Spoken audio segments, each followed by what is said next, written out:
Hello, and welcome back to my writing desk. My name is David Glenn, and I am an inspiring author. Today, I wanted to talk with you about one of the fictional animals that exists in my world of Cayle. Cayle is a world parallel to our own. Created by the god Mhukoni, it serves as home to various unique species descended from Mhukoni's original designs. In one corner of Cayle is Aos Talun, home to the Kingdom of Canmore. It is here that humans have managed to set up a civilization of their own, despite sharing their home with dinosaurs. Today, we will be learning about the animal that is regarded as the King of Aos Talun, the apex predator of this land, the Tonani. The Tanani is one of, if not the largest theropod dinosaur in all of Caille. Reaching sizes of 56 feet in length, this thing would tower over the largest apex predators of Earth's prehistory. A few animals like the Gorabe are even bigger, but when it comes to predators, the Tanani is relatively unchallenged. I say relatively because there have been reported instances of attacks from Asdarkid species like the Thothmimus, though these are usually over corpses.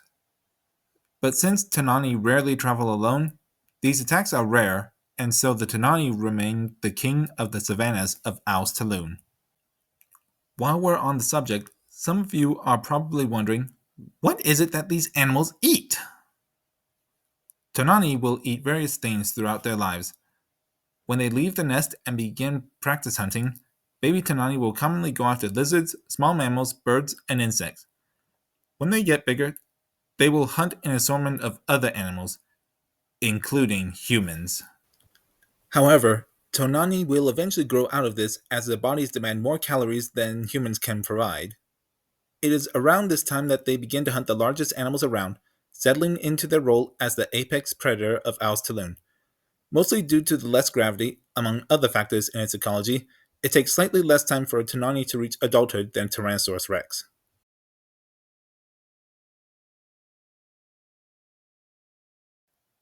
The Tanani are surprisingly smart for their size, which can be compared to the intelligence of baboons.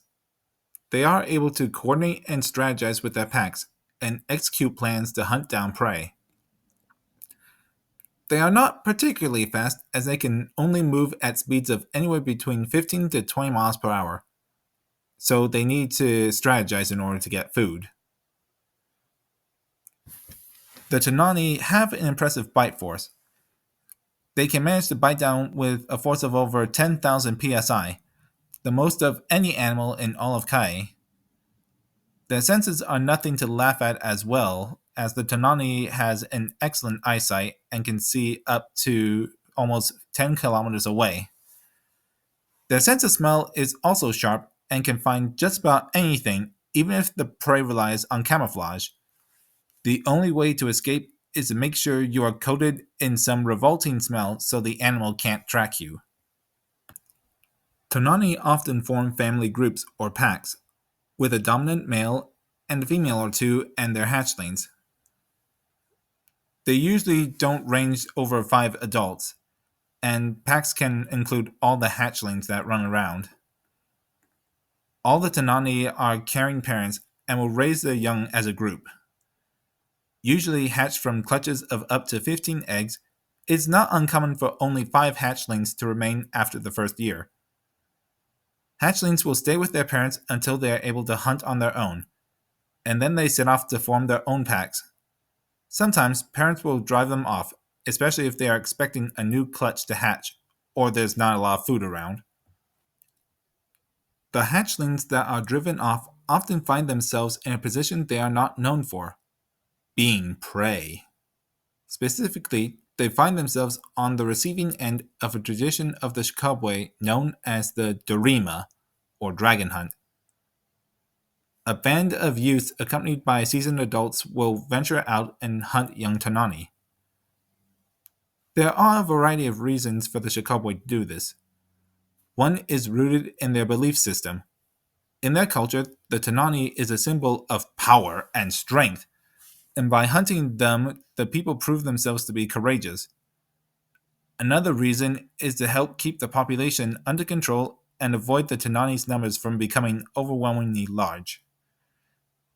If there are more prey animals out in the wilds, then the hunt will usually be postponed until further notice. As for why they don't hunt larger specimens, that's an easy answer. They're not crazy! In addition to their large size, the Tanani are known to be vengeful and have hunted down those who kill a member of their family or even stolen an egg. One legend in Shokobwe culture spoke of a man who foolishly hunted a Tonani, and its family hunted and killed him for revenge. However, hunting a specimen that has been ousted from the family group brings no repercussions and is considered safe. Not to mention, the meat can provide a village with a feast, and in the past, the bones would have been used for building materials and tools. This isn't as done as often anymore. There are those who do not favor the adoration of the Tanani. The Ropakomo believe that the Tanani are a threat to their society, and the only way to live in safety is to kill them all. Though many attempts have been made to completely purge them from their lands, they have all ended in failure, as they ended up bringing the wrathful dinosaurs upon them. Eventually, the Ropakomo stopped and generally leave them alone, though they do tell of a time when they will be able to wipe out the Tanani. It should be noted during the Ropakomo Empire that the Tanani were used to execute conquered people, including the Shokobwe. Some rulers were noted as having a twisted sense of humor, throwing innocent people to the hungry predators with no weapons. Of course, this resulted in the people being killed in gruesome manners that I won't elaborate on here.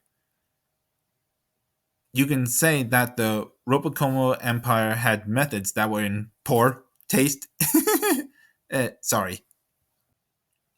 The Gorabe are a group of nomadic wanderers who also revere and fear the Tanani. As they do not have any place they truly call home, the Gorabe are more at the mercy of predators like the Tanani. As a result, the Gorabe view the Tanani as the living spirit of the savannas and do what they can to appease the animals in hope that they will be granted safe passage. Now, I know what many of you are undoubtedly wondering. How do people manage to coexist with such predators? Well, one of the deterrents they use are their walled settlements. The majority of humans in Aos Talun live behind great walls, some reaching heights of 25 to 30 feet. These are usually enough to tell an adult Tanani to go away and leave them alone. But what about the farmlands and pastures for Mhukoni? Well, the people who live outside the walls of the cities have a solution that proves effective in deterring most predators. Large controlled fires and braziers and such are usually placed at the ends of farmlands and pasturelands for the Mhukoni.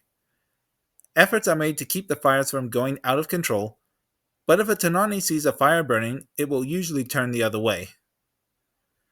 But why would a predator that reaches sizes of 56 feet walk away from a fire? Well, for one reason, they're not fireproof. Also, due to Caille having more oxygen than Earth, it is easier for fires to start. And in Aos Talun's case, they can go out of control quickly. The Tanani know the danger of fire, and if they see a hint of it, they will go away. This is also why colors like red, yellow, and orange are preferred among the various people of Aos Talun. These colors resemble fire, and some animals will stay away as a result, fearing that a fire is on the move. This doesn't always work, but does help a bit. All across Caille, the Tanani is spoken of with an aura of awe and reverence, and even fear of the largest terrestrial predator. Those who are rich enough to afford it can pay any of the inhabitants of Aos Talun for the privilege to hunt them. Each nation will have its terms on how these hunts are to be done. Like the Shokobwe would make sure the people only hunted the ones they hunt as part of the Dorima. The dry season is a hard time for Tanani as well. due to most of their preferred prey migrating to find food and water. That is why Tanani will hunt large amounts of prey in the weeks leading up to the dry season, so they can store excess meat in larders. These are usually shaded places in crevices or dens to keep the meat from spoiling. Tonani will also keep track of the water in their territories, as truces will come up about this time to allow species to drink during the dry season. Tanani will often keep watch over the water, ensuring the truce is kept between species. Even humans will be allowed safe passage as long as they do not hunt anything. Now it's your turn. What animal do you consider the apex predator of your setting? How do your people in fictional societies view it? Is it feared? Is it worshipped? Let me know in the comments below. Special thanks to Keenan Taylor, Brandon S. Pilcher, Professor Lambio VT, Emily Stepp, Nickoraptor, Flossies Forever, and Gabriel the Kilobatar for providing the artwork in this video. I truly appreciate your work, and to my viewers, if you like what you see, be sure to check them out and commission them if you can. And I want to give a special thank to viewers like you for watching this video. Thank you. Next month, we will learn about the largest ceratopsian in all of Cayle, the Nyangani. Thank you so much for watching, and I will see you next time. Oh, and thanks to Taliesin Coleman for research help with this video.